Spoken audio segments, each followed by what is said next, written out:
ਸੱਜਣੋ, ਪੰਜਾਬੀ ਪ੍ਰਚਾਰ ਟੀਵੀ ਦੇ ਨਾਲ ਮੈਂ ਆ ਮੀਆਂ ਆਸਫ ਅਲੀ ਤੇ ਅੱਜ ਅਸੀਂ ਪਹੁੰਚੇ ਆ ਜਿਨਾਹ ਹਸਪਤਾਲ ਦੇ ਬਾਹਰ। ਜਿਨਾਹ ਹਸਪਤਾਲ ਦੇ ਬਾਹਰ ਇੱਕ ਐਸੀ ਥਾਂ ਜਿੱਥੋਂ ਲੰਘਦੇ ਵੜਦੇ ਜਦੋਂ ਵੀ ਇੱਥੋਂ ਲੰਘੀਏ ਦੇਖੀਦਾ ਕਿ ਇੱਕ ਬੰਦਾ ਇੱਥੇ ਬੈਠਾ ਮਖਲੂਕ ਨੂੰ, ਲੁਕਾਈ ਨੂੰ ਖਾਣਾ ਖਿਲਾ ਰਿਹਾ, ਉਹਨਾਂ ਦੇ ਢਿੱਡ ਭਰਨ ਦਾ ਸਮਾਨ ਕਰ ਰਿਹਾ। ਕਿ ਜਿਵੇਂ ਬਾਬਾ ਫਰੀਦ ਨੇ ਵੀ ਕਿਹਾ ਕਿ 5 ਰੁਕਨ ਈਮਾਨ ਦੇ 6ਵਾਂ ਫਰੀਦਾ ਟੁੱਕ, ਜੇ ਨਾ ਲੱਭੇ 6ਵਾਂ ਤੇ 5 ਜਾਂਦੇ ਮੁੱਕ। ਸਾਡੇ ਬਜ਼ੁਰਗਾਂ ਦਾ ਹਮੇਸ਼ ਤੋਂ ਇਹ ਕਹਿਣਾ ਸੀ ਕਿ ਜਿਹੜਾ ਲੁਕਾਈ ਦੀ ਸੇਵਾ ਵਾ, ਲੁਕਾਈ ਨੂੰ ਖਾਣਾ ਖਿਲਾਣਾ ਵਾ, ਉਹ ਇੱਕ ਬਹੁਤ ਵੱਡਾ ਸਵਾਬ ਦਾ ਬਾਇਸ ਆ। ਤੇ ਇੱਥੇ ਇੱਕ ਬੰਦਾ ਜਦੋਂ ਵੀ ਲੰਘੀਦਾ ਤੇ ਦੇਖੀਦਾ ਕਿ ਉਹ ਇੱਥੇ ਬੈਠਾ ਵੱਡਾ ਸਾਰਾ ਪਤੀਲਾ ਫੜਿਆ ਹੋਇਆ ਸਾਲਣ ਦਾ, ਜਿਹਦੇ ਵਿੱਚ ਕੋਈ ਐਵੇਂ ਹੀ ਨਹੀਂ ਕਿ ਕੋਈ ਦਾਲ ਸਾਗ, ਮੁਰਗੀ ਦਾ ਸਾਲਣ ਅਮੂਮਨ ਉਹਨਾਂ ਦੇ ਕੋਲ ਦੇਖਿਆ ਜਾਂਦਾ ਇੱਥੇ, ਤੇ ਨਾਲ ਰੋਟੀਆਂ ਦਾ ਉਹਨਾਂ ਦੇ ਕੋਲ ਇੱਕ ਥੱਬਾ ਸਾਰਾ ਹੁੰਦਾ ਵਾ, ਸੈਂਕੜਾਂ ਦੇ ਹਿਸਾਬ ਤੇ ਰੋਟੀਆਂ ਹੁੰਦੀਆਂ ਤੇ ਇੱਥੇ ਲੋਕ ਆ ਰਹੇ ਆ, ਬਹਿ ਕੇ ਖਾ ਰਹੇ ਹੁੰਦੇ ਆ। ਤੇ ਇਹਨਾਂ ਨਾਲ ਅਸੀਂ ਗੱਲਬਾਤ ਕਰਦੇ, ਇਹਨਾਂ ਕੋਲੋਂ ਜਾਣਦੇ ਆ। ਜੀ ਵੀਰ ਜੀ, ਨਾਮ ਕੀ ਤੁਹਾਡਾ? अस्सलाम वालेकुम, मेरा नाम साजिद हुसैन नक्शबंदी है।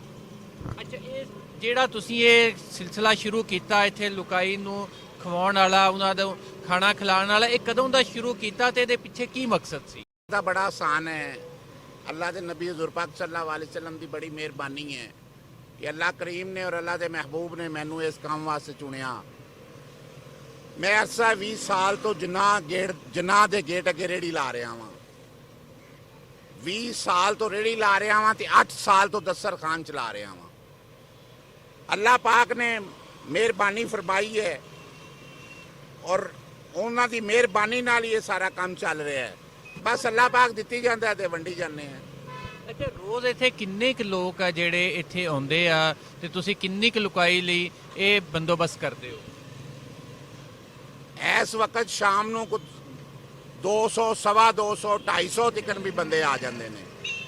ਸਵੇਰ ਵੀ 200, 250, 300 ਬੰਦਾ ਵੀ ਆ ਜਾਂਦਾ ਹੈ ਸਵੇਰ ਦੇ ਟਾਈਮ ਤੇ। ਲੇਕਿਨ ਅੱਲਾਹ ਕਰੀਮ ਆਪਣੇ ਹਬੀਬ ਦਾ ਸਦਕਾ ਮਿਹਰਬਾਨੀ ਫਰਮਾਵੇ, ਜਿੰਨੀ ਮਖਲੂਕ ਆਵੇਗੀ ਕੁਝ ਖਾ ਕੇ ਹੀ ਜਾਵੇਗੀ। ਅੱਛਾ, ਤੁਸੀਂ ਆਪ ਵੀ ਮਾਸ਼ਾਅੱਲਾ ਰੇੜੀ ਲਾਉਂਦੇ ਹੋ, ਕਰਦੇ ਹੋ, ਇਹ ਕਿੱਥੋਂ ਐਡਾ ਵੱਡਾ ਸੈਟਅਪ ਜਿਹੜਾ 8 ਸਾਲ ਤੋਂ ਤੁਸੀਂ ਚਲਾ ਰਹੇ ਹੋ ਔਰ ਕੋਈ ਨਾਗਾ ਵੀ ਨਹੀਂ ਆਇਆ ਕਦੀ ਇਹਦੇ 'ਚ? ਔਰ ਜਿੰਨੇ ਲੋਕ ਆਉਂਦੇ ਆ ਹਮੇਸ਼ਾ ਹੀ ਕਦੀ ਇਹ ਨਹੀਂ ਦੇਖਿਆ ਗਿਆ ਇੱਥੇ ਕਿ ਕੋਈ ਖਾਲੀ ਬੰਦਾ ਜਾਂਦਾ, ਜਦੋਂ ਵੀ ਆਵੇ ਉਹ ਟਾਈਮ ਹੋਵੇ ਲੰਗਰ ਦਾ ਤੇ ਉਹ ਖਾ ਕੇ ਹੀ ਜਾਂਦਾ। ਇਹ ਮਖਲੂਕੇ ਖੁਦਾ ਮੁਹੱਬਤ ਕਰਦੀ ਹੈ ਤੇ ਉਹ ਮਖਲੂਕੇ ਖੁਦਾ ਦੀ ਮੁਹੱਬਤ ਨਾਲ ਅੱਗੇ ਮਖਲੂਕੇ ਖੁਦਾ ਨਾਲ ਮੁਹੱਬਤ ਹੋ ਜਾਂਦੀ ਹੈ। ਅੱਛਾ, ਤੁਸੀਂ ਸਾਲਣ ਜਿਹੜਾ ਵਾ ਇਹਦੇ ਬਾਰੇ 'ਚ ਕੁਝ ਦੱਸੋ। ਇਹ ਜਿਹੜਾ ਪਕਾ ਕੇ ਲਿਆਉਂਦੇ ਹੋ ਇੰਨਾ ਸਾਰਾ ਤੇ ਨਾਲ ਰੋਟੀਆਂ ਦਾ, ਇਹ ਕਿਵੇਂ ਸਾਰਾ ਪੂਰਾ ਹੁੰਦਾ? ਮੈਂ ਸਰ ਖੁਦ ਖਾਨਸਾਮਾ ਵਾਂ, ਖੁਦ ਹੀ ਪਕਾਨਾ ਵਾਂ, ਖੁਦ ਹੀ ਪਰਚੇਜ਼ਿੰਗ ਕਰਨਾ ਵਾਂ, ਖੁਦ ਹੀ ਵੰਡਣਾ ਵਾਂ। ਬਸ ਅੱਲਾਹ ਪਾਕ ਦੇ ਆਸਾਨ ਹੈ ਕਿ ਮੇਰੇ ਕੋਲ ਇਹ ਹੁਨਰ ਹੈਗਾ, ਮੈਂ ਪਕਾ ਕੇ ਲਿਆ ਕੇ ਵੰਡ ਦੇਣਾ ਵਾਂ। ਅੱਜ ਸੁਣਿਆ ਤੁਸੀਂ ਕਿ ਇਹ ਦੱਸ ਰਹੇ ਆ ਕਿ ਇਹ ਆਪ ਹੀ ਪਕਾਉਂਦੇ ਆ, ਸਾਰਾ ਆਪ ਹੀ ਇੱਥੇ ਲੈ ਕੇ ਆਉਂਦੇ ਆ ਔਰ ਅੱਜ ਤੋਂ ਨਹੀਂ 8 ਸਾਲ ਤੋਂ ਇੱਥੇ ਲਾ ਰਹੇ ਆ ਔਰ ਲੋਕੀ ਇੱਥੇ ਆਉਂਦੇ ਆ, ਖਾਣਾ ਖਾ ਕੇ ਜਾਂਦੇ ਆ। ਇੱਧਰ ਆਓ, ਤੁਹਾਨੂੰ ਅਸੀਂ ਦਿਖਾਲਦੇ ਆ। ਇਸ ਟਾਈਮ ਵੀ ਇਹ ਕੋਈ 4 ਵਜੇ ਦਾ ਜਾਰੀ ਆ ਤੇ ਹੁਣ 6:30 ਦਾ ਟਾਈਮ ਹੋ ਰਿਹਾ ਤੇ ਹਾਲੇ ਤੱਕ ਇੱਥੇ ਲੋਕਾਂ ਦਾ ਰਸ਼ ਲੱਗਿਆ ਹੋਇਆ। ਆਓ ਤੁਹਾਨੂੰ ਮੈਂ ਇੱਥੇ ਲੋਕਾਂ ਦੇ ਨਾਲ ਵੀ ਗੱਲਬਾਤ ਕਰਦੇ ਹਾਂ। ਸੱਜਣੋ, ਤੁਸੀਂ ਦੇਖਦੇ ਪਏ ਹੋ ਕਿ ਮੇਰੇ ਪਿੱਛੇ ਇੱਥੇ ਇੱਕ ਲੰਮੀ ਲਾਈਨ ਆ, ਜਿਹੜੇ ਲੋਕ ਇੱਥੇ ਬੈਠੇ ਖਾਣਾ ਖਾ ਰਹੇ ਆ। ਤੇ ਬਾਬਾ ਬੁੱਲੇ ਸ਼ਾਹ ਦਾ ਇੱਕ ਫਰਮਾਨ ਆ ਕਿ ਇੱਟ ਖੜਕੇ ਦੁੱਕੜ ਵੱਜੇ, ਤੱਤਾ ਹੋਵੇ ਚੁੱਲਾ, ਆਣ ਫਕੀਰ ਤੇ ਖਾਖਾ ਜਾਵਣ ਤੇ ਰਾਜ਼ੀ ਹੋਵੇ ਬੁੱਲਾ। ਯਾਨੀ ਇਹ ਹਰ ਦੌਰ 'ਚ ਬਾਬੇ ਫਰੀਦ ਤੋਂ ਲੈ ਕੇ ਬਾਬੇ ਬੁੱਲੇ ਸ਼ਾਹ ਤਾਈਂ ਸਾਡੇ ਇੱਥੇ ਦੇ ਜਿੰਨੇ ਧਰਤੀ ਦੇ ਸੂਫੀ ਬਜ਼ੁਰਗ ਆ, ਸਾਰਿਆਂ ਦਾ ਇਹੀ ਪੈਗਾਮ ਸੀ। ਸਿਰਫ ਇਹਨਾਂ ਦਾ ਹੀ ਨਹੀਂ, ਕਾਇਨਾਤ ਦੇ ਜਿੰਨੇ ਵੀ ਲੋਕ ਆਏ ਆ, ਜਿੰਨੇ ਵੀ ਵੱਡੀਆਂ ਸ਼ਖਸੀਅਤਾਂ ਆਈਆਂ ਵਾ, ਨਬੀ, ਪੈਗੰਬਰ, ਰਸੂਲ, ਉਹਨਾਂ ਤੋਂ ਲੈ ਕੇ ਅੱਗੇ ਤੱਕ ਜਿੰਨੇ ਆਏ ਸ਼ਖਸੀਅਤ, ਉਹਨਾਂ ਦਾ ਇਹੀ ਪੈਗਾਮ ਸੀ, ਇਹੀ ਮੈਸੇਜ ਸੀ।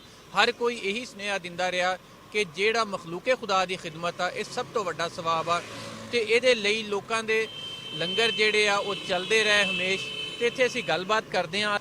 ਅੱਛਾ, ਇਸ ਦਸਤਰਖਾਨ ਦੇ ਉੱਤੇ ਲੋਕ ਤੇ ਬਹੁਤ ਸਾਰੇ ਆਉਂਦੇ ਆ, ਬਹਿ ਕੇ ਇੱਥੇ ਖਾਣਾ ਵੀ ਖਾਂਦੇ ਆ, ਪਰ ਇੱਕ ਬਾਬਾ ਐਸਾ ਵੀ ਆ ਜਿਹੜਾ 8 ਸਾਲ ਤੋਂ ਮੁਸਲਸਲ ਇਸ ਦਸਤਰਖਾਨ ਦੇ ਨਾਲ ਜੁੜਿਆ ਹੋਇਆ ਵਾ, ਇਹਨਾਂ ਨੂੰ ਚਲਾਉਣ ਵਾਲਿਆਂ ਦੇ ਨਾਲ ਲੱਗਿਆ ਹੋਇਆ।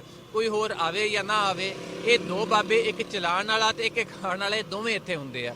ਅਸੀਂ ਇਹਨਾਂ ਨਾਲ ਬਾਬਾ ਜੀ ਨਾਲ ਵੀ ਗੱਲਬਾਤ ਕਰਦੇ ਹਾਂ। ਬਾਬਾ ਜੀ, ਇਸ ਦਸਤਰਖਾਨ ਦੇ ਬਾਰੇ 'ਚ ਕੀ ਕਹੋਗੇ?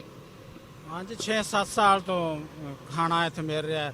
ਪਹਿਲੇ ਜਿਨਾਹ ਹਸਪਤਾਲ ਦੇ ਗੇਟ ਦੇ ਕੋਲ ਸੀ, ਹੁਣ ਇੱਥੇ ਆ ਫਰੀ ਖਾਦ। ਹਾਂਜੀ, ਦੱਸੋ ਜੀ ਇਸ ਦਸਤਰਖਾਨ ਦੇ ਬਾਰੇ ਕੀ? ਮਾਸ਼ਾਅੱਲਾ ਬਹੁਤ ਨੇਕੀਆਂ ਲੈ ਰਹੇ ਨੇ, ਬਹੁਤ ਅੱਛਾ ਖਾਣਾ ਦੇ ਰਹੇ ਨੇ, ਡੇਲੀ ਦੇ ਰਹੇ ਨੇ ਖਾਣਾ। ਮਾਸ਼ਾਅੱਲਾ, ਅੱਲਾਹ ਤਾਲਾ ਇਹਨਾਂ ਨੂੰ ਅਜਰ ਦੇਵੇ, ਅੱਲਾਹ ਤਾਲਾ ਇਹਨਾਂ ਨੂੰ ਇੰਨੀ ਹਿੰਮਤ ਹੋਰ ਦੇਵੇ ਵੀ ਇਹਨਾਂ ਹੋਰ ਲੋਕਾਂ ਨੂੰ ਖਵਾਈ ਜਾਣ। ਬੱਚੇ ਨੂੰ ਦਵਾਈ ਲੈਣ ਆਇਆ ਸੀ ਜਨਾਜ਼ ਚੋਂ। ਬੱਚੇ ਨੇ ਕਿਹਾ ਵੀ ਆਪਾਂ ਵੀ ਖਾ ਲਈਏ, ਮੈਂ ਕਿਹਾ ਜੀ ਵੀ ਖਾ ਲਓ। ਮਾਸ਼ਾਅੱਲਾ ਖਾਣਾ ਵੀ ਬਹੁਤ ਅੱਛਾ ਹੈ, ਬਿਹਤਰੀਨ ਹੈ। ਤੇ ਰੋਜ਼ ਦੇ ਮੈਂ ਰਕਸ਼ਾ ਚਲਾਣਾ, ਰਕਸ਼ਾ ਡਰਾਈਵਰ ਹਾਂ, ਡੇਲੀ ਖਵਾਉਂਦੇ ਨੇ। ਤੇ ਮਾਸ਼ਾਅੱਲਾ ਇੰਜ ਹੀ ਮੇਰਾ ਲੱਗਿਆ ਹੁੰਦਾ ਹੈ, ਬੜੀ ਰੌਣਕ ਲੱਗੀ ਜਾਂਦੀ ਮਾਸ਼ਾਅੱਲਾ। ਹਰ ਬੰਦੇ ਖਾਣ ਵਾਲਾ ਜਿੰਦਾ ਪੇਟ ਭਰਿਆ ਜਾਵੇ ਉਹ ਹੋਰ ਦੁਨੀਆ ਤੋਂ ਕੀ ਲੈਂਦਾ ਹੈ। ਸ਼ੁਕਰ ਲਾਉਂਦਾ ਹੈ ਅੱਲਾਹ ਸੋਹਣੇ ਦੀ ਜ਼ਾਤ ਦਾ, ਭਾਈ ਇੱਕ ਟਾਈਮ ਦਾ ਖਾਣਾ ਲੱਭਦਾ ਰਵੇ ਉਹ ਹੀ ਲੱਖ ਹੈ। ਬੰਦਾ ਸਿਰਫ ਪੇਟ ਦੀ ਖਾਤਰ ਲਗਾ ਫਿਰਦਾ ਹੈ। ਪੇਟ ਭਰਿਆ ਜਾਏ ਸਭ ਕੁਝ ਹੈ, ਪੇਟ ਖਾਲੀ ਹੈ ਨਾ ਥੋੜਾ ਕੁਝ ਜਿੰਨੀ ਵੀ ਦੌਲਤ ਹੈ ਕਿਸੇ ਕੰਮ ਦੀ ਨਹੀਂ ਹੈ। ਪੇਟ ਭਰਿਆ ਜਾਵੇ ਬਸ, ਸ਼ੁਕਰ ਲਾਉਂਦਾ। ਅਸੀਂ ਵੀ ਜਦੋਂ ਇਸ ਟਾਈਮ ਆਨੇ ਲੰਗਰ ਨੂੰ ਖਾ ਕੇ ਅੱਗੇ ਜਾਂਦੇ, ਕਾਫੀ ਅਰਸਾ ਹੋ ਗਿਆ ਹੈ ਇਹਨਾਂ ਨੂੰ ਵੀਂਦੇ। ਅੱਲਾਹ ਤਾਲਾ ਦੇ ਕਰਮ ਨੇ ਲੰਗਰ ਹੀ ਲੰਗਰ ਹੈ। ਇਹ ਗੁਜ਼ਰ ਦੇ ਰਿਹਾ ਤਾਂ ਲੰਗਰ ਹੋ ਰਿਹਾ, ਕਿਉਂ ਜੀ? ਇਹ ਕਿਸੇ ਨਹੀਂ ਪਤਾ ਲੰਗਰ ਕਿੱਥੋਂ ਆ ਰਿਹਾ ਕਿੱਧਰ ਜਾ ਰਿਹਾ।